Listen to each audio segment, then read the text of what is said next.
What's up, everybody? Welcome back to Surviving the Game. This is episode number 4. Yeah. And we took a little bit of a break there, didn't we, man? Yeah, man, we've had a lot going on, so Yeah, a little time. Little 2-month hiatus there. But glad to be back, man. We've got a really good episode. Like I said, this is our 4th episode, and we got a really good guest. Can't wait to get right into it. But before we do, we always like to thank Wildwood Reserve Barbershop. Steven, why don't you tell them about where they can go to schedule haircuts and all that stuff? You can book your appointment at www.barbershop.com. Number 1 barbershop in Murfreesboro. There you go. Pull your Nice. microphone just to you a little bit, Steven. Okay. Yeah. All right, cool. All right, man. So, yeah, Wildwood Reserve, thank you for letting us use this space. We really do appreciate it. And this is kind of a monumental moment for Surviving the Game. This is our first female guest. Yes. Why don't you introduce yourself for us? Hi, Maria. I'm an addict. Hey, Maria. So glad you're here. We've had some issues, bad luck, I guess you'd say, with scheduling here lately, which that's part of, doing a podcast or really anything. So, man, it's so good to have you here with us today. And Steven, you got anything you want to talk about first, man? How's everything going with your recovery house? Oh man, it's coming along. Not there yet, but I keep chucking along, and maybe by the end of the month I'll be there. That's my goal. Yeah, what do they say? Time takes time. Yeah. Yeah, it's annoying. I hate when people say I'm stuff tired. like that. Yeah, patience is a virtue. Yeah, all that good stuff. Definitely learn some patience. Yeah. All right, man. So we're just gonna get right into it, Maria. We appreciate you coming out today. Let's just get right into it. What? Tell me a little bit about like your early childhood. Like, what was life for you growing up? It was really good. Yeah. Yeah, like I had very loving, kind, supportive parents and a really good relationship with my brother. I have one older brother. We moved around a lot because my dad was in the Navy, but we mostly stayed in Spain because that's where my mom's from. Oh, wow. Yeah, but I mean, my childhood was like, I don't want to say picture perfect, but It was picture perfect. I just got really, really, really lucky with the parents that I had. Yeah. Like I grew up in a really safe, healthy environment. Yeah, that's man, that is so cool though. Like growing up in Spain, you went to school and everything out there. Yeah, like I was born there. My brother and I were born there, but we were born on the naval base, so we have dual citizenship. Wow. And we went to school there. Like our whole family's there, friends are there. So it was really fun, and it's fun to visit, when I can afford it. Right. What age were you when you moved back into the States? Like, was it a big kind of a culture shock or like a big transition? It was huge. I was 8 years old. We moved to Kentucky, so it was a huge difference. From Spain to Kentucky. Spain to Yes. Kentucky. Yeah. Wow. I barely spoke English. I had to do ESL classes, which is English Spanish learning, I guess. Yeah. And then I had to take like an English test every year to see if I qualified for public school to make sure that I was like learning. Oh wow, you English. gotta do that every year? Yeah. Wow. Until I graduated, it was like. Yeah. Yeah. Wow. So. It was a lot. It sounds like it. I can, imagine just being an 8-year-old having to come to a new country and a new school and everything's different. I can imagine there were some pretty good challenges there. So you had a good childhood. What was when did you use drugs for the first time? There was a point where it was a good childhood and then something, not necessarily happened, but it went from being a kid. That's how my life was too. I had two loving parents and older brother and sister, and I became the addict in the family. And yeah, it's like there was a point where life was just great, and then all of a sudden, you know, things were different.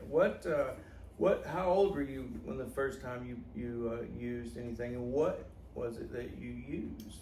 I was 17. Yeah. It was the summer I graduated high school, and I drank liquor and smoked weed. Okay. Because I had never like done anything. Like my brother was a partier in high school, so I was more laid back, sheltered. Yeah. But as soon as I graduated, I like took off.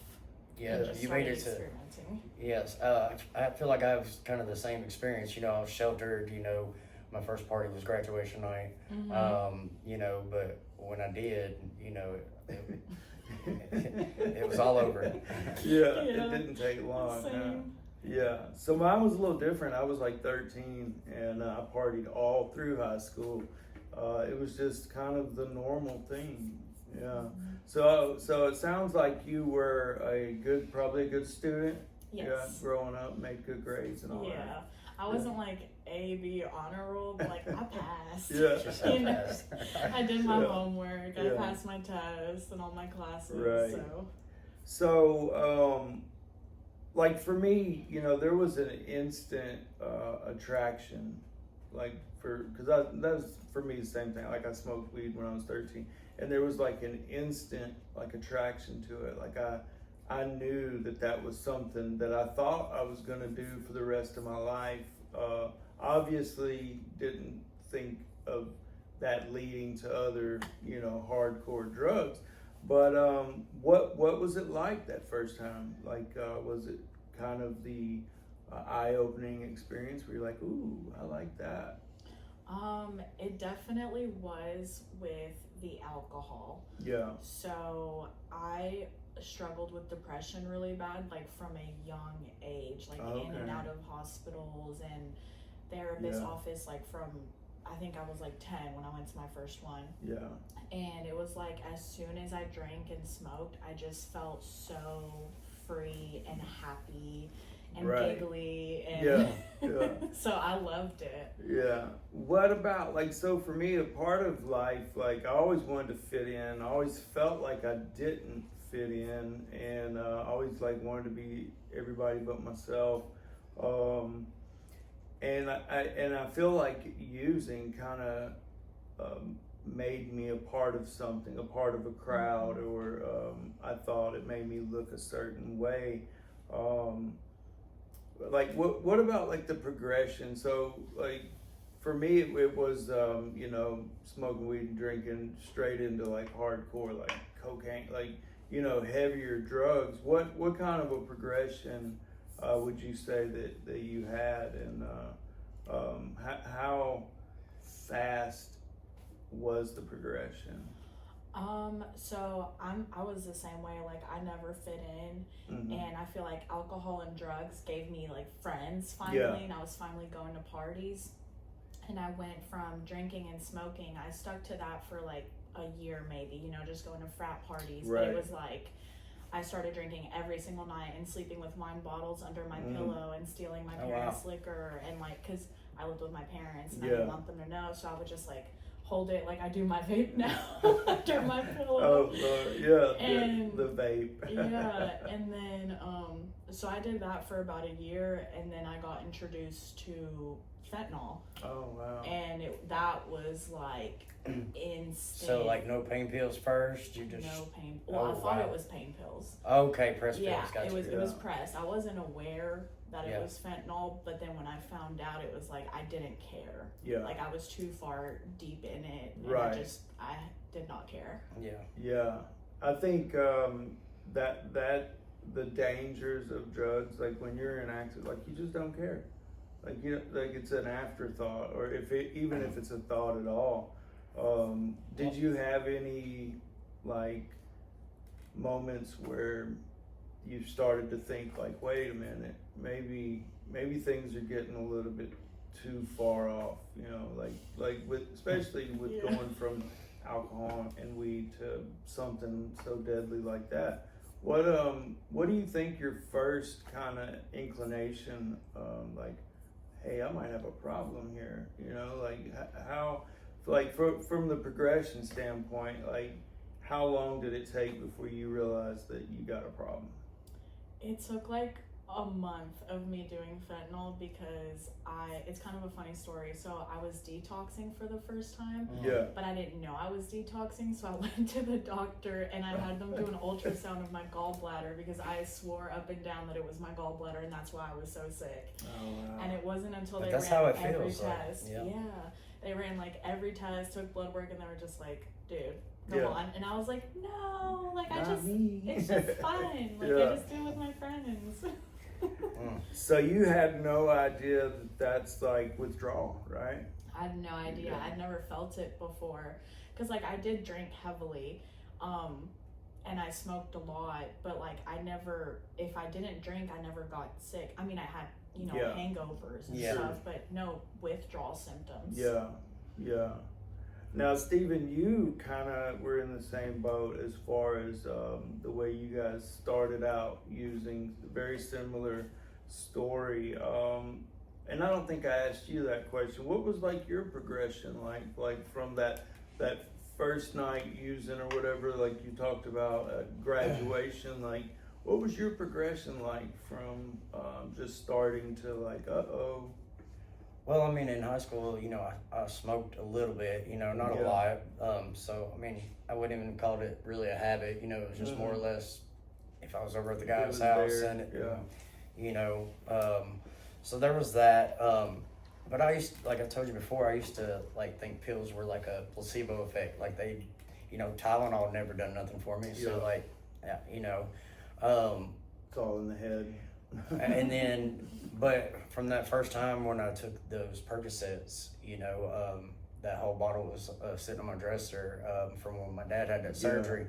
And, within a week, that bottle was gone. And, so that was when I first experienced, withdrawals and stuff. And, instantly, the only solution was to get more, Get warm. So yeah, man, it was a long next 10, 12 years. Yeah. Yeah. Yeah.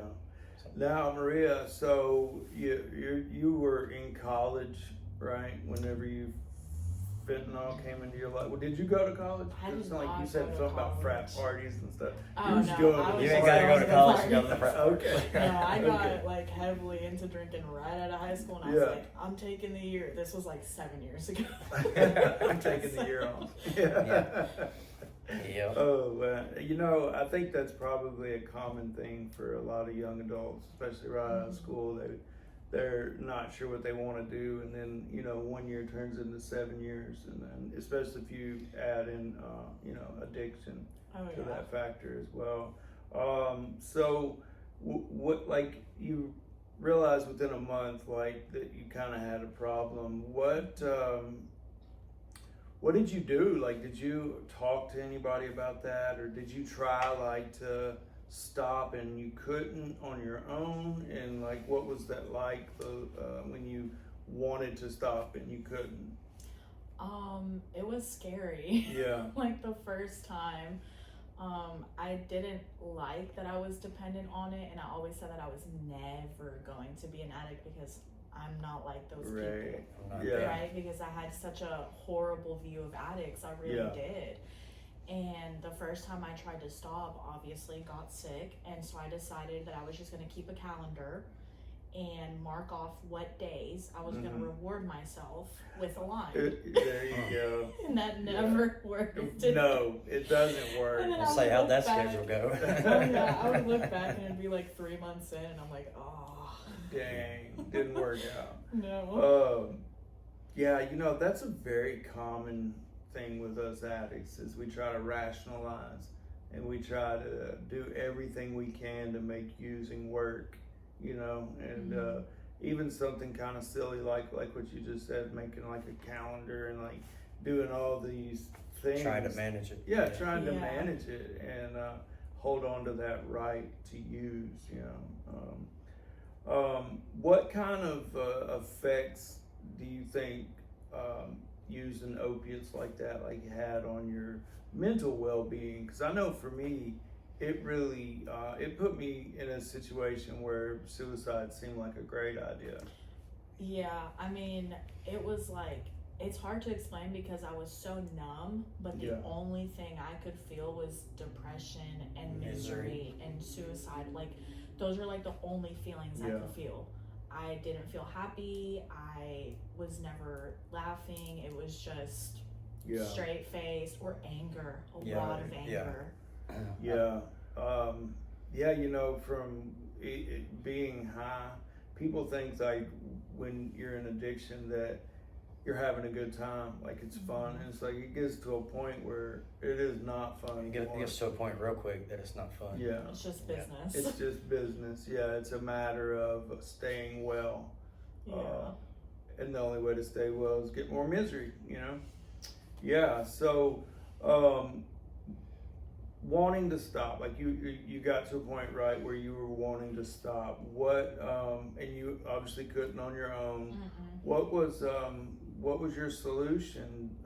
Rehab or what did you do like for your to try to get into recovery? Well, my first time being introduced to recovery, or my first few times, my parents like forced me to go to rehab. Yeah. Because I did grow up, you know, really spoiled, and so my dad pays for everything, and so it was like, you're going to detox or no car, no phone, no house. And I was like, oh man, that's Yeah. really bad. Yeah. I guess I'll go. And I got introduced to recovery.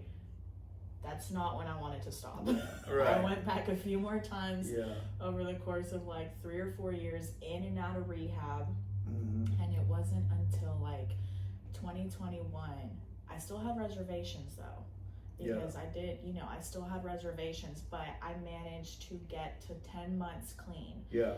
And it was just a turning point. I had gotten, I had a really good community that I was with in rehab, thankfully, and like everybody was so serious about their recovery that it rubbed off on me. Right. And then as soon as I moved back home, it was just like over with. Yeah.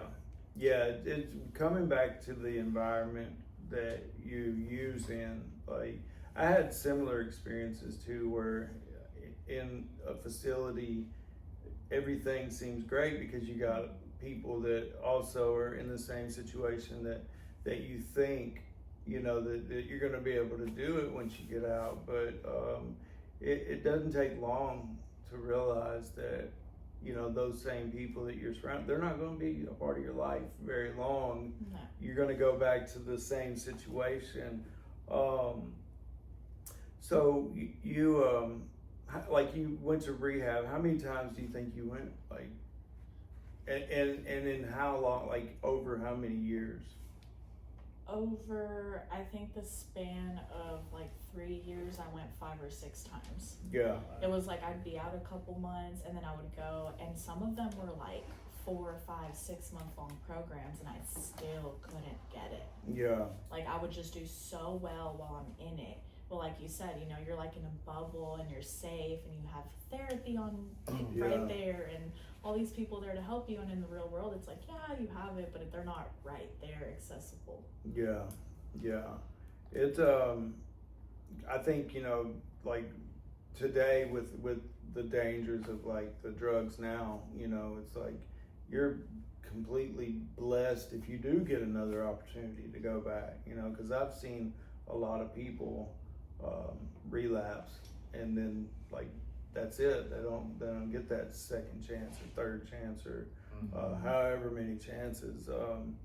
And that was similar for me. It took me like 5 different, you know, facilities and mental hospital, like all that stuff to, but again, like I had to want to do it, you know. Yeah. And so, you talk about like being forced to do it.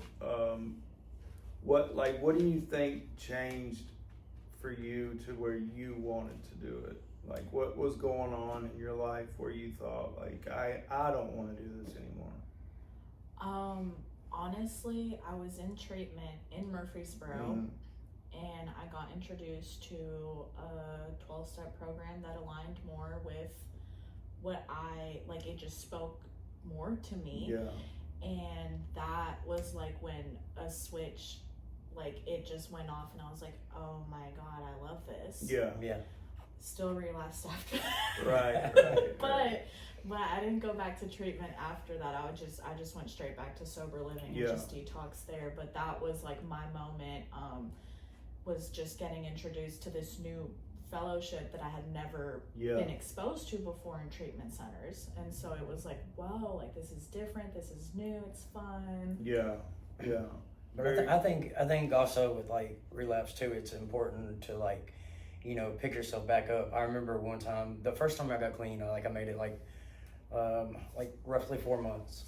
And, you know, I went and bought a $700 car, and, you know, I'd gotten a good job, and, you know, so I'd made it in life, you know. I went and lived with my brother and made it like a week, and, you know, I was back doing dumb stuff or whatever. But, and when that happened, like I was off to the races for a whole nother year. And to say that out loud right now, you know, is just insane. But at the same time, you know, nowadays I have people in my life that, you know, so where say a situation like that happens now or whatever, I know different steps and different things to handle it today versus what I did, you know, and I think that's helped me more than anything. So. Oh yeah, I've definitely learned a lot in my relapses, like what to do, what not to do. Yeah. And it's about being able to catch yourself too. Yeah. You know. Yeah, I think trying to stop a relapse from happening, you know, it's kind of hard. It's hard. It's not kind of, it is hard. You had mentioned something about reservations. Explain that a little bit. I don't think a lot of people may not even know what reservations are. So reservation is like a lapse in your program. Like I was ready to stop, but once I get a certain amount of time, I'm going to start drinking and smoking again. Yeah. And that was my reservation. It was always weed and alcohol. Just I could not do it. Yeah. After so many months, like I just. Yeah. That is such a good point, because that's how I was. I thought, like, if I could just get like better with not using this substance, then I'll be able to like go back to the normal, like smoking weed and drinking, like you're talking about. Because to me, that seemed normal. Like that didn't seem like drugs. Yeah, normal people do that. You know? Normal people do that. Like not addicts. You know, I've even gone so far as to think like, why wasn't that good enough? Like why wasn't just having some drinks and, you know, smoking a little bit of weed good enough? Why did I have to take it so far? Yeah. I don't know, man. You know, like for me growing up, like my parents never like sat down and talked about the dangers of drugs. It was just, no, don't, you know, you just don't do that. No, you know, and so like when I did do it and I realized that like, what's the big deal, you know? Like it made it easier for me to go to the next drug, you know, and to the next drug. And but okay, so you said that you ended up relapsing, right? Right. Yeah. How much time clean did you get before you relapsed? So with that relapse, I had maybe like 3 months, and then I got to 17 months after that. Yeah. When I came back to Murfreesboro, because I'd moved back home, of course, like I always do. Yeah. Moved back to Murfreesboro, and I had like 16, 17 months clean, and then relapsed. Yeah. So where did you go? Like you say, you moved back to Murfreesboro. Where did you go for those 17 months? Was it like another state or? I was here. Yeah. And I was in sober living for quite some Yeah. time. For those 17 It happens. months. Yeah. I was in sober living forever. Right. But it helped with like accountability, and it helped, you know, keep me clean. And then I moved out of sober living last July. Yeah. And it was just like a slow progression back into old habits, old thinking patterns. Did you go back to Kentucky? No. Yeah. Okay. Right here. Right here. Yeah. Right here. You know, that is, when you do get clean, you really do have to change like everything. You know, you can't go with those same ideas that you had before and be around the same people. Like I've been fortunate that me and Steven can be like, because when you talk about like your best friend, we haven't always been good for each other. No, not at all. Yeah, like you know, you like. I think a lot of people have that one person that they use drugs with more than anybody else. Mm-hmm. That was us, you know. But to be able to sit here today and still be in each other's lives and not be that bad influence on each other, you know, like that's uncommon. It That's really amazing. is. Yeah, it's a super blessing. I know that, man. I'm grateful that that we still are able to have a friendship, you know, because like I said, a lot of people don't get that. So you got 17 months and then you relapsed. How long did you stay out in that after that relapse? Like, how long were you using from after the 17 months until you decided to start over? I was using for about 5 to 6 months, but I never like went out. Yeah. I was working in admissions and treatment. None of my roommates knew. Like, I hid it so well. Nobody knew until I told them. Until I was like, hey, yeah, I relapsed. And one of my roommates thought I was joking because she was like, how would we not notice that you're doing dope? And I'm like, because I'm in my room all the time. Right. Like, Yeah. Addicts are Isolating. crafty. yeah, I isolated. Manipulative. Yeah. I really struggled that first year in recovery, and I didn't take care of things that I should have, like emotionally that year. Yeah. And so when I don't know, I hit my 1 year and then I was just like, I'm done. Wow. Yeah. Yeah, you know, you talked about sober living and the accountability. What do you do today for accountability? Like, you don't live in sober living today, right? No, I just rent a house with other people in recovery. Well, they're my friends. Yeah. But they're in recovery too. But they're in recovery too, so it's like a good little network of people. Yeah, and they drug test me. Like, when I relapsed, I told them, like, I'm willing to take random drug tests, do a 90 and 90. They wanted me to get on the Vivitrol shot, you know, for alcohol and opiates, and that's, like, my thing. So I was like, okay, I'm willing to do that as well. So just trying to, and, like, I've actually been doing a 90 and 90. Like, I've never done that before. Yeah, yeah. Never done it. Yeah. So for those who don't know what a 90 and 90 is, Stephen, what is a 90 and 90? 90 and 90 is 90 meetings in 90 days. Unplug my... But even more, it's a meeting a day for 90 days. Yeah. Yeah, I know. Yeah. Because I used to try to manipulate that. I actually just had my cousin. I went and picked him up from Chicago, like I guess about 1.5 years ago, and he came down and he stayed with me for like 3 weeks, and then he asked me to use he could use my car to go to the drugstore and get some Benadryl. I think he got stung by some bees and his hands were all swelled up. So, you know, I let him use the car. Yeah. And he stopped and grabbed some Fireball on the way back home. Ooh. And then I went on a motorcycle ride that day, and I came back and I rode my friend's motorcycle home because my friend was going to change out the rims on mine. And I was fixing to go out again on it, and I pulled the bike up to the front, and he all of a sudden I see my cousin take off, no shirt on, no helmet on, sandals, takes off on the motorcycle, crashes into a guardrail. Oh no. Yeah, so we had a rough escapade at first, trying to figure it out, but eventually he hit rock bottom. He ended up having to go do a little 30 days in jail over because he had got a DUI that night that he crashed the motorcycle. Of course. But he was so messed up that he didn't even realize he got a DUI. So like a year later, they catch him. He did those 30 days, and he didn't want to go to treatment. He didn't want to go to rehab. You know, I suggested that he did, and he didn't. He didn't want to. So, you know, I suggested the 90 and 90, and I'll say here we are now, 6-7 months later.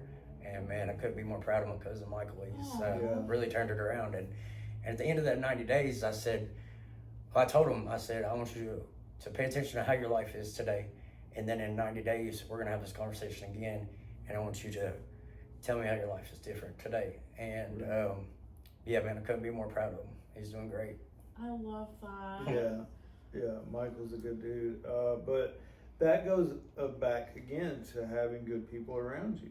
You know, you got to have people around you that are willing to put time into your life and hold you accountable, you know. Stephen brought up a good point, legal problems. Have you had any legal problems that you might want to talk about? If not, that's fine. I actually have not. I just got pulled over last week for the first time ever, and I couldn't even tell him what my registration was. I was like, here's a stack of papers that my dad put in my car. I have no idea. Yeah. But I don't know how, because I totaled 2 cars in my active addiction, and I guess I just walked away from them or drove them home. Honestly, don't remember that, but I got so lucky. Yeah. I can't count how many vehicles I've destroyed because of... You've destroyed a lot. I've destroyed a lot. I'm talking totaled a lot of cars because of active addiction. And I had every excuse in the world when it happened. Oh, yeah. Every excuse in the world for why. I've caused a lot of damage in my life. And I've had to, you know, make amends to some people, and it's been super positive doing that. What, like, I know you're a part of 12-step, and what has it been like for you doing like an amends process? Have you had an opportunity to work on, and maybe not even formally, but like, I guess you could just say like a living amends, but have you had any experience trying to clean up the wreckage of your past? Yeah, so when I had the 10 months clean, like years ago, I was in a different fellowship than I am now, and I got to the amends part, and it was probably like the most nerve-wracking, scariest thing I think I've ever done. Yeah. Like more than a 4th step, like it was so scary. And now obviously like I'm not there yet, but I do try to make living amends just by my actions, by my recovery, by how I treat people, just, you know, just try to do better, because they've heard I'm sorry so many times. It's like I'm just gonna do better and not apologize. Right. Yeah, those 3 words, they get to a point where they mean nothing to the people that, you know, we continue to say that to. It's like whenever I got to that point where I was able to make amends, like I was told, do not use those words. Like people don't want to hear I'm sorry anymore. You know, it's like it's time to prove it. You know, so you relapsed. You got back into recovery. How much time you got clean today? 85 days. 85 days. That's congratulations. Absolutely. Thank you. That's huge. It really is, you know. And so what are your plans for life today? Like what are some of the goals that you're setting for yourself, and what do you got going on? Well, I definitely want to make it past a year into 18 months, but like just for today, I applied to school. Never done that before. Yeah, mortuary school. Really? Okay. Yes. How you make good money doing that? Yeah, it's a business that never dies because people do. You've been holding that one, haven't you? Yes, that's like my slogan, but like informally, because I feel like families are not gonna like that. Yeah. But I just, I mean, that's my main goal, is just a career, right? Like I want to go to school. Like I said, I applied. I don't know if I got in. They wanted to get all my stuff from high school, and it's like I said, I was not an honor roll student, but I passed. But that's like my main goal right now, is just keep doing recovery. When my 90 and 90 is up, like just keep doing a 90 and 90 because I love it. Yeah. And then just keep growing, keep doing step work. Right. Yeah, keep moving forward. Yeah. I'm the same, like the 90 and 90, like I couldn't live. Like I went a week without going to a meeting, and it was like by the end of that week, and I felt horrible. Like started feeling kind of a little bit of depression and anxiety and stuff. It's like, I got to get all this stuff out. You know, I got to, you know, go to these meetings and talk to people and stuff like that. And like, that's a huge step up for me, just being willing to talk to people, you know. Yeah, you've really kind of come out of your shell, A little for sure. bit. Yeah, yeah. A little bit. I've put in some work, man, but I understand today after losing some really close people, you know, what kind of gift, like all three of us, like, you know, we've got a huge gift on our shoulders today. Cool, man. Steve, is there anything you want to add? Anything you want to? No, I mean, just keep up the good work, Yeah. and you know, just keep doing it, and the 85 will turn into over a year before you know That's it. right. Yes. One day at a time. Maria, we appreciate you. Yeah, thank you Oh for my coming gosh. on. I appreciate you coming out, guys. yeah, and sharing your story with us. Again, we always like to say, man, if there's anybody out there that's struggling, you don't know what to do, don't know where to go, you can always reach out to us through social media. And also, man, this is something new. I got us a merch store set up. Oh, do you? Yeah, Okay. Surviving the Game merch store, STG merch. Hey, they're pretty nice shirts too. Y'all check them out. Yeah, I'll put the link to it in the bio, and yeah, I'll tag you guys in it. And that's it. It's a wrap. Thank you guys for All joining. right, guys. Thank you. Thank All you. right. Like, That wasn't that bad.